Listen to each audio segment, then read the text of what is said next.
दोस्तों, देश में जेनजी मूवमेंट के बाद अचानक जेन अल्फा का आक्रोश सड़कों पर दिखाई दे रहा है। लखनऊ से लेकर भोपाल तक कई शहरों में जेन अल्फा ने अपनी पढ़ाई के मुद्दों को सड़कों पर उस मुद्दे को लेकर पूरी तरह से उतर चुके हैं।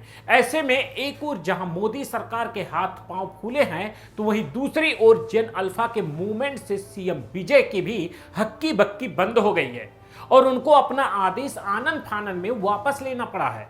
जेन अल्फा आज किन किन शहरों में सड़क पर उतरे हैं और कौन सा फैसला सीएम विजय को वापस लेना पड़ा, यह हम आपको अपनी इस रिपोर्ट में बताने वाले हैं। दोस्तों, जेनजी के बाद अब स्कूली बच्चों की नई नस्ल यानी जेन अल्फा ने अपने हुकूक और बुनियादी अधिकारों की लड़ाई की कमान खुद अपने हाथों में ले ली है। उत्तर प्रदेश के छोटे छोटे शहरों से लेकर मध्य प्रदेश, राजस्थान और तमिलनाडु तक फैली यह आग अब केंद्र और राज्य सरकार के लिए चिंता का सबब बन चुकी है।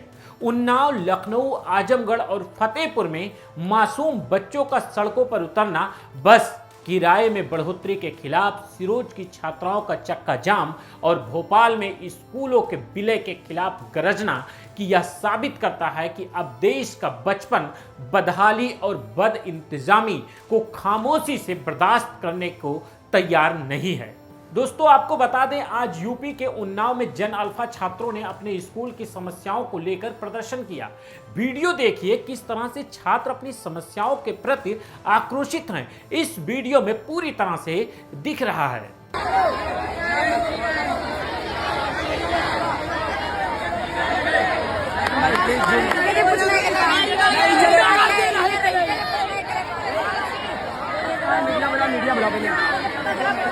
आपको बता दें, सिर्फ उन्नाव में ही नहीं, मध्य प्रदेश के सिरोज जिले में निजी बसों का किराया बढ़ाए जाने के विरोध में जेन अल्फा छात्रों के प्रदर्शन हुआ। किराया 10 रुपए से बढ़ाकर 25 रुपए तक कर दिया गया है। छात्र छात्राओं का आरोप है कि बढ़ा हुआ किराया उनके परिवार पर आर्थिक बोझ बढ़ रहा है।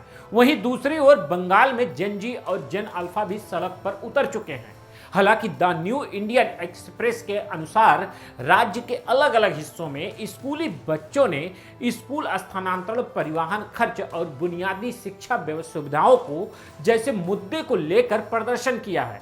अखबार ने इसे जेन अल्फा की उभरती सार्वजनिक सक्रियता के व्यापक रुझान के रूप में देखा है। हालात यह हो चुकी है कि तमिलनाडु में मुख्यमंत्री विजय की सरकार को चौतरफा भारी विरोध के बाद अब अपना तानाशाही आदेश वापस लेने पर मजबूर होना पड़ा, जिसके जरिए छात्रों को लोकतांत्रिक प्रदर्शनों में शामिल होने से रोकने की नाकाम कोशिश की गई। 14 अगस्त को कॉलेजिएट एजुकेशन निदेशालय की ओर से जारी उस फरमान के खिलाफ, जब स्टूडेंट फेडरेशन ऑफ इंडिया यानी एसएफआई और कॉकरोच जनता पार्टी सीजेपी ने आर पार की जंग का ऐलान किया और चेन्नई स्थित निदेशालय के घेराव की चेतावनी दी, तो सरकार के हाथ पांव फूल गए और बुधवार को उस तुगलकी आदेश को आनन फानन में निरस्त कर दिया गया।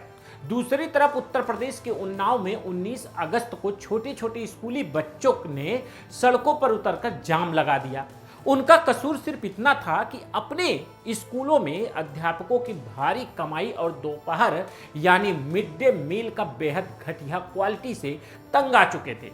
यही हाल मध्य प्रदेश के विदिशा जिले के सिरोज का रहा है, जहां दूर दराज के गांव में आने वाली छात्राओं ने बस का किराया 10 रुपए से बढ़ाकर सीधे 25 रुपए किए जाने के खिलाफ बस स्टैंड पर जोरदार धावा बोल दिया।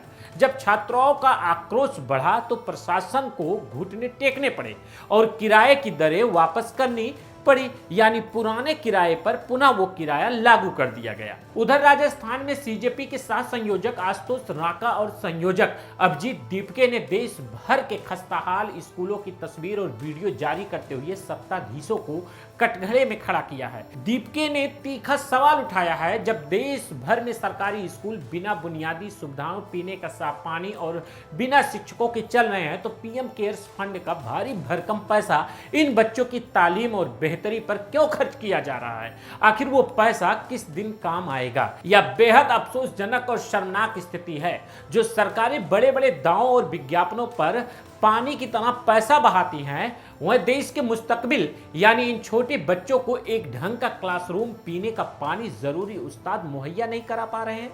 जंतर मंतर पर पेपर लीक और धांधली को लेकर हुए छात्रों के बड़े आंदोलन के बाद अब प्राथमिक माध्यमिक स्तर के बच्चों का अपनी समस्याओं को लेकर खुद सार्वजनिक मंचों पर आना इस बात का सबूत है कि आवाम का सब्र अब पूरी तरह से टूट चुका है। क्या आपको लगता है कि केंद्र की सत्ता में बैठे हुक्मरानों को विज्ञापनों से बाहर निकलकर इन मासूम बच्चों की जायज मांगों को खस्ताहाल स्कूल की सुध लेनी चाहिए? क्या देश के पीएम केयर्स फंड का इस्तेमाल इन बदहाल इस सरकारी स्कूल की तस्वीर बदलने के लिए नहीं होना चाहिए? अपनी बेबाक और महत्वपूर्ण राय नीचे कमेंट सेक्शन में जरूर लिखकर बताएं। इस खबर को ज्यादा से ज्यादा शेयर करें। देश भर में उठ रही हर जन आवाज की निष्पक्ष रिपोर्टिंग के लिए हमारे चैनल को सब्सक्राइब करें। जय हिंद।